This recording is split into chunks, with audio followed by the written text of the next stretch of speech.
Hi, அனைத்து உயிர் சொன்ன எல்லாத்துக்கும் வணக்கம். அதாவது சிவனோட உணர்வுகள், அதாவது சிவன் வந்து நம்மளை வந்து ஆட்கொண்டுட்டார். அதாவது சிவனுங்கிறது அந்த ஒரு உணர்வு நமக்கு எப்போ கிடைக்கும் அப்படின்னா, அதாவது நிறைய பேருக்கு தெரியல, நிறைய பேருக்கு அது வந்து ஒரு குழப்பமாக கூட இருக்கலாம். அதாவது என்னோட அனுபவத்தில் நான் இதை ஷேர் பண்ணுறேன். இன்னொரு விஷயம்னா, அதாவது நான் ஏற்கனவே அந்த கருணைங்கிற ஒரு விதை நமக்குள்ளே உள்ளே இருக்குது. அந்த கருணை விதை, அந்த விதை வந்து எப்போ வளருதுன்னா, அதாவது நம்ம நிறைய டைம் நம்ம நிறைய ஃபீல் பண்ணியிருப்போம். ஐயோ கஷ்டப்படுறாங்களே, சாப்பிட முடியாமல் ரோட்டில் நிறைய பேர் பார்த்தா அவங்க வந்து சாப்பிட கூட கஷ்டம் இல்லாமல், ட்ரெஸ்ஸு கிழிஞ்சிருக்கும், மைண்டு நல்லா சரியில்லாமல் ரொம்ப ஃபீலில் இருப்பாங்க.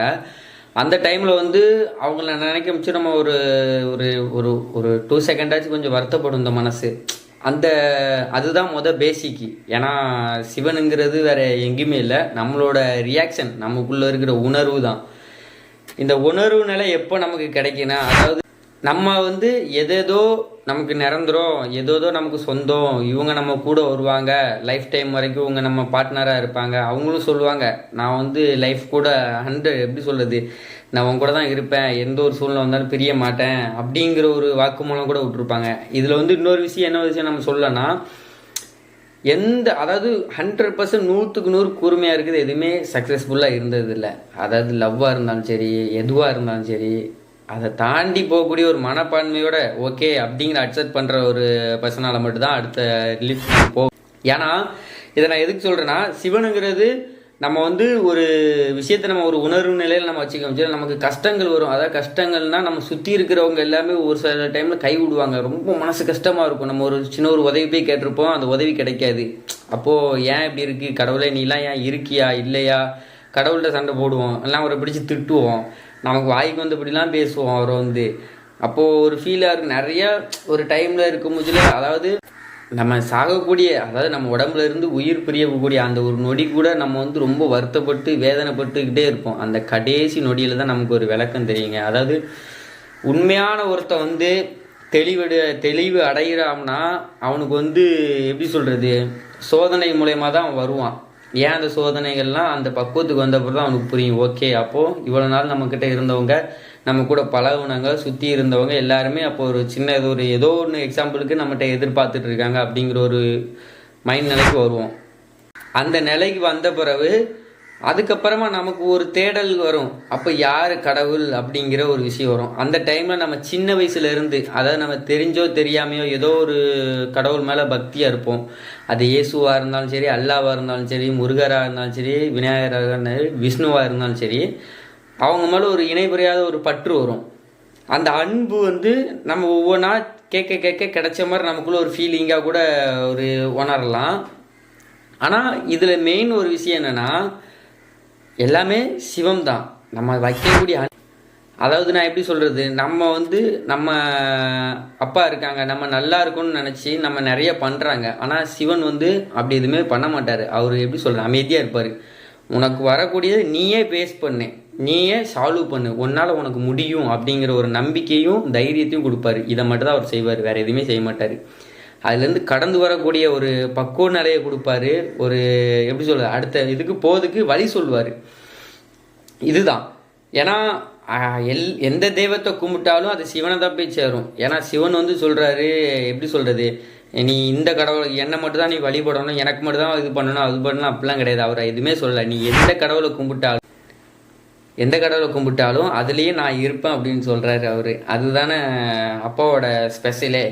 அப்போ இந்த உணர்வுகளெல்லாம் நம்ம எப்படி கண்டுபிடிச்சிக்கலாம்னா, அதாவது சொன்ன மாதிரி தான், ஒரு பர்சன் வளர்றான், அவன் ஒரு ஹாஃப் ஸ்டேஜ், அவன் 18 வயசு அந்த ஏஜுக்கிட்ட வரும்போதுலேயே அவனோட நிலைப்பாடுகள் அவனுக்குடைய எல்லாமே வர ஆரம்பிச்சிடும். ஏன்னா அவனோட கர்மம் எல்லாமே ஆக்டிவிட்டாக, அந்த பிரச்சனைங்கிற ஒரு சூழ்நிலை அவனுக்கு ஆக்டிவேட் ஆகிடுது.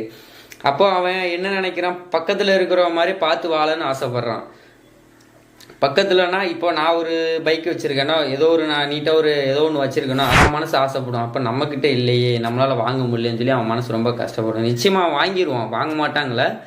அந்த உள்ள சூழ்நிலைக்கு அவன் தான் அதை ஏற்றுக்கிறான். இப்போ நான் என்ன சொல்கிறேன்னா, எனக்குன்னு ஒன்று இருக்குது, அது எனக்குன்னு உள்ளதை நான் ஏற்றுக்கிட்டு, அதாவது அமைதியாக நான் போனேன்னா எனக்கும் நிச்சயமாக அது கிடைக்கும், கிடைக்காம போகாது. இப்போ அவன் வந்து கேட்ட ஆசை வந்து, அவன் யாரு நான் யாருன்னு அவன் கேட்டான்னா அவன் கேள்விக்கு விடை கிடைக்கும். புரியுதுங்களா? இப்போ நான் எல்லாரும் உலகத்தில், அதாவது சுற்றி இருக்கிற எல்லாருமே கார் வச்சுருக்கலாம், நிறைய காசு வச்சுருக்கலாம், டெய்லி காசு அவ்வளோ செலவு பண்ணலாம், ஆடம்பரமாக வாழலாம், நகை எல்லாமே போட்டுட்டு போகலாம். ஆனால் அவங்களுக்குள்ளே இருக்கிறது பயம் மட்டும் தான் இருக்கும், சந்தோஷம் இருக்காது. வெளியில் சோக்குக்கு வேணால் போட்டுக்கலாம். சீரியஸாக நானே சொல்கிறேனே, ஏன்னா ஒரு விஷயத்தை உணர போய் தான் அந்த விஷயத்தை நம்ம சொல்ல முடியும், உணர விதமாக சொல்ல முடியும். யாராக இருந்தாலும் தான் இந்த வீடியோ பார்க்குற நண்பர் யாராக கூட இருந்தால் கூட சரி தான், நீங்களே எஸ்ஆர் நோவான்னு கூட கமெண்ட் பண்ணுங்கள் சரிங்களா. நம்ம காசு போனால் அதிகமாக எடுத்துகிட்டு போனால் பயம் வருமா, எது வரும் சொல்லுங்கள் பார்ப்போம். ஜாலியாக இருப்போமா? ஃபஸ்ட்டில் வர்றது பயந்தான் வரும், ஜாலி போயிடும். என்ன யோசித்து ஒவ்வொரு ஆளை பார்க்க நம்ம இவங்ககிட்ட பிடிங்கிட்டு போயிடுவாங்களோ அப்படிங்கிற ஒரு மைண்ட் தாட்டு தான் அதிகமாக நமக்குள்ளே வரும்.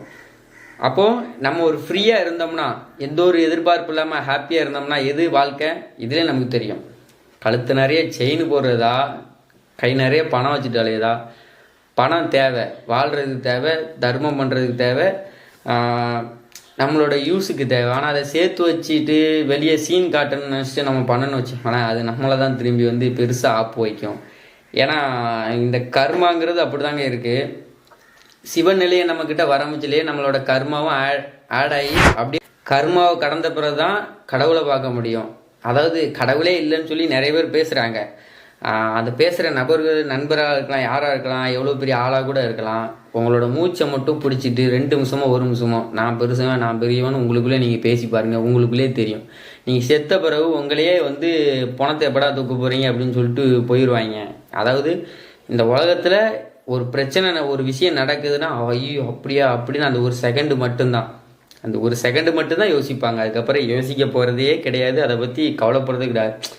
ஒரு ஃப்ரீ ரியாக்ஷனுக்கு வேணால் அதை பற்றி நடிக்கலாம், ஐயோ போயிட்டாங்களே எப்படி பண்ணிட்டாங்களே, அதெல்லாம் கிடையாது. உண்மையான அன்புங்கிறது உள்ளே இருக்கும், அந்த ஃபீலிங்ஸ் இருக்கும். அது வந்து தனிமையில் தான் வருங்க.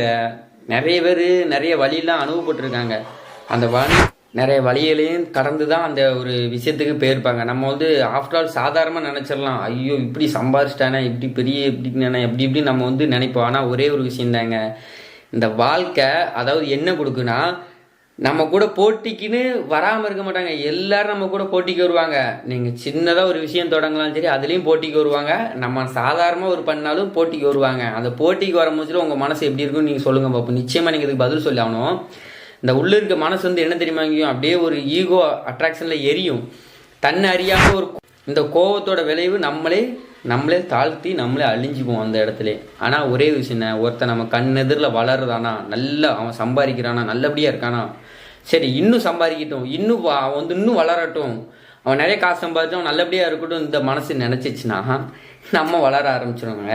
இதுதான் மேட்ரு சரிங்களா. இதை வந்து யாருமே அப்செட் பண்ணுறது கிடையாது, ஏற்றுக்கிறதே கிடையாது. என்னடா பைத்தியக்கார மாதிரி இப்படி சொல்கிறாங்க, இதுதான் உண்மை, இதுதான் இயற்கை சரிங்களா. நீங்கள் எவ்வளோ தான் உழுந்து கடவுள்கிட்ட கும்பிட்டாலும், எனக்கு என்னென்ன வேணும்னு கேட்டாலும் ஒன்றுமே கிடையாது. நம்மளோட தீவிரம் தான் எவ்வளோ முக்கியமோ அது தீவிரம். எனக்கு இது வேணும்னா வேணும், உன்னோட நோக்கம் என்ன, அந்த நோக்கத்துக்காக போராடணும். அந்த போராடம் போச்சுல தான் சூழல்கள் எல்லாமே உனக்கு தெரியும். அப்போ கஷ்டமாக இருக்கும், வலிக்கும், வேதனை, தன்னை புரியாத அழுவ கூட வரும். யார்கிட்ட சொல்லி புலம்பன்னு கூட ஆளு கூட இருக்க மாட்டாங்க, அந்த சூழ்நிலை வரும். அப்போ நீ வாழ்த்து ஒன்று தான் உன்னை வளர வைக்கும். நீ விலகி போ, உன்னை எதுக்காங்களா மௌனமாக போ, அடிக்காங்களா அடி வாங்கிட்டு போ, உன்னை வந்து இழிவாக பேசுகிறாங்களா கேட்காத மாதிரி கடந்து போ. இதுதான் நான் அங்கே போய் கேட்டேன்னா உன்னோட சான்ஸ் அங்கே மிஸ் ஆயிரும். இப்போ உங்களுக்கு ஃப்ளைட்டுக்கு அர்ஜென்ட்டாக டிக்கெட்டு வாங்கணும், அங்கே இந்த டயத்தில் நிற்கணும். அப்போ இங்கே ஒருத்தன் சண்டை போட்டுட்டு இருக்கான், அவங்ககிட்ட கூப்பிட்டு அவன்கிட்ட நீங்கள் சண்டை போடுவீங்களா இல்லை ஃப்ளைட்டை பிடிக்குதுன்னு போய் சொல்லுங்கள் பார்ப்போம். ஃப்ளைட்டை பிடிக்கணும்னா இங்கேருந்து நம்ம எதுவுமே பேசாமல் போகணும். அதே மாதிரி தான் இங்கே நம்ம பேசிகிட்டு இருந்தோம், நம்ம வாழ்க்கைக்குள்ள சான்ஸ் வந்து நம்ம நிறைய பேர் மிஸ் பண்ணிகிட்டு இருக்கோம். இதனால தான் நான் பெரியவன் நீ பெரியவனு அடிச்சுட்டு மோதிட்டு நிறைய பேர் கிடக்குறோம். அப்போலாம் ஒன்றுமே இல்லை. எதுனாலும் நிச்சயமாக காலம் பதில் சொல்லும். காலம் என்ன, கர்மா தான் பதில் சொல்லும் சரிங்களா. உங்களோட செயல் என்ன அதை மட்டும் நீங்கள் பாருங்கள், உங்களோட தேவை என்னன்னு நிச்சயமாக பூர்த்தி ஆகும். ஏன்னா எந்த ஒரு விஷயமே இல்லை, நம்ம இங்கே என்ன யோசிக்கமோ அது நிச்சயமாக ஆகும். அதை நம்ம பாசிட்டிவாக நினைக்கணும். அதாவது நம்ம வந்து ஒழுக்கத்தை பற்றி நம்ம ஸ்கூல் படிக்க முடிச்சு நிறைய பேர் சொல்லியிருப்பாங்க, நிறைய டீச்சர்ஸு நிறைய வந்து நம்ம சொல்லியிருப்போம். அதை வந்து கேர் பண்ணாமல் விளையாட்டாக கூட அலட்சியம் பண்ணிப்பேன். ஏன் நான் கூட அதை வந்து அலட்சியமாக பண்ணேன். ஒரு சில டைமில் தான் எனக்கு வந்து நானே உணர்ந்தேன், ஐயோ நம்ம டீச்சர்லாம் இப்படி நம்ம மிஸ்லாம் இப்படிலாம் சொன்னாங்களே, அதை பற்றி கேர் பண்ண மாட்டோமே அப்படின்னு ரொம்ப கஷ்டமாக இருந்துச்சு. அதுக்கப்புறமா தான் புரிஞ்சுக்கிட்டேன். அதே போல் தான் ஒழுக்கம் தான் ஃபஸ்ட்டு முக்கியம் சரிங்களா. இங்கே அதாவது உன்னோட மனசாட்சிக்கு உனக்கு தோணுது நீ செஞ்சுட்டு போனா நீ ஹாப்பியாக வாழலாம். நீ மற்றவனோட அடியில் நீ வாழணும்னா கேட்டுக்கிட்டு திமிர்த்தனமாக சுற்றலாம். திமிர்த்தனம் எப்பவுமே நிரந்தரம் கிடையாது. நல்லவனும் வாழ போகிறது கிடையாது, கெட்டவனும் வாழ போகிறது கிடையாது. எல்லோரும் ஒரு நாள் சாக தான் போகிறோம். இந்த வாழ்கிற அந்த அந்த சாவுக்குள்ளே இருக்கிற டைம் மட்டும் தான் நமக்கு ரொம்ப ரொம்ப முக்கியமான ஒரு விஷயம். ஏன்னா இதுதான் தைரியமாக போகலாம். நான்லாம் அப்படி எப்படி சொல்கிறது, எல்லாத்தையும் பார்த்துக்கலாம் அப்படிங்கிற ஒரு மைண்ட் செட் தான் இருக்கேன். நீங்களும் அதாவது முடிஞ்ச அளவுக்கு நீங்கள் முயற்சி பண்ணி நீங்கள் ஒரு இடத்துக்கு போகிறீங்கன்னா நிச்சயமாக நீங்கள் போங்க. உங்கள் கூட இருக்கிறவனு நிச்சயமாக நல்லா இருக்குன்னு நினச்சிட்டு போங்க. நிச்சயமாக நல்லா இருக்கும். எல்லோரும் நிச்சயமாக நல்லா இருப்போம். இதுதான் ஒரு பேசிக் அடிப்படை. சிவபெருமானை வழிபடுறவங்களுக்கு அதாவது எல்லாரும் சொல்லுவாங்க, அவன் சாமியாராக போயிடுவான், பரதேசியாக போயிடுவான், இப்படி போயிடுவான், அப்படி போயிடுவான் எல்லாரும் சொல்கிறாங்க. ஆனால் அதாவது சிவனை கும்புறவன் ஒழுக்கமாக இருப்பான், ஒழுங்காக இருப்பான், வாழ்க்கையை ஒழுங்காக வாழுவான், மற்றவங்களையும் வாழ வைப்பான். சரிங்களா? மித்த எல்லாவனும் கும்புறவன் தான் அப்படி இப்படி இப்படி என் கடவுள் வாங்குறதான் அடிச்சுட்டு இருப்பான். ஆனால் சிவனை கும்புறவன் என்றைக்குமே அடிச்சுட்டு வரல மாட்டான், என்றைக்கும் பஞ்சாசம் போட்டுங்க மாட்டான். அவனுக்கு அப்பா சிவா இருக்கான்னு ஒரு எண்ணம் உள்ளுக்குள்ளே இருக்கும். அந்த உள்ளுக்குள்ளே இருக்கிற எண்ணமே அவனுக்கு ஒழுக்கத்தை கொடுக்கும், தைரியத்தை கொடுக்கும், பணத்தை கொடுக்கும், செல்வத்தை கொடுக்கும், கல்வியை கொடுக்கும், எல்லாமே கொடுக்கும். உங்களால் இருக்க முடியுமா மற்றவனை காயப்படுத்தாம? இதுதான் சேலஞ்ச். சரிங்களா? அதாவது ஒரு விஷயம் நமக்கு வேணும்னா நீங்களே பார்க்கிங்க. இப்போது என் கையில் நீங்கள் ஒரு 10,000 கொடுக்குறீங்க, இவன் அந்த 10,000 திரும்ப தருவானா, இவன் அதுக்கு சரியான ஆளான்னு எவ்வளோ டைம் யோசிக்கணும். அப்போது கடவுள் நம்மளோட வாழ்க்கைக்கு உங்களுக்கு ஒரு இவ்வளோ பணம் வேணும், இவ்வளோ செல்வாக்கு வேணும் அப்படின்னு நம்ம கேட்க முடியல. அந்த பணத்துக்கும் செல்வாத்துக்கும் நம்ம தகுதி உள்ளவனா அப்படிங்கிறத செலக்ட் பண்ணுவாங்கல்ல. ஏன்னா அதை வச்சு நிறைய பேருக்கு பாதிப்பு வந்துடக்கூடாது. இப்போ என் கையில் பணம் இருக்கடே, அவன் என்ன அஷ்டாண்டா, அவனை வெட்டாண்டா, அவனை கேஸ் போடண்டா, ஏன்டா அப்படி இருக்க, அவனை அப்படி செஞ்சிடும் நம்ம நினைக்கிறோம்.